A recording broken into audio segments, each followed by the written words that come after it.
Si ano, si Don Don.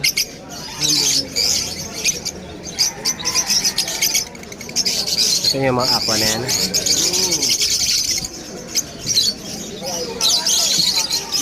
Dito lang yan sa ano.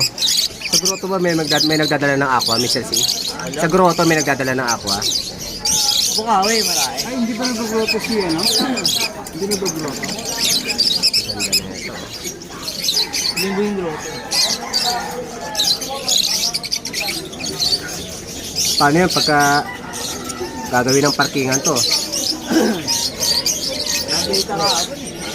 Sabi mo pa niya. Sabi lang naman.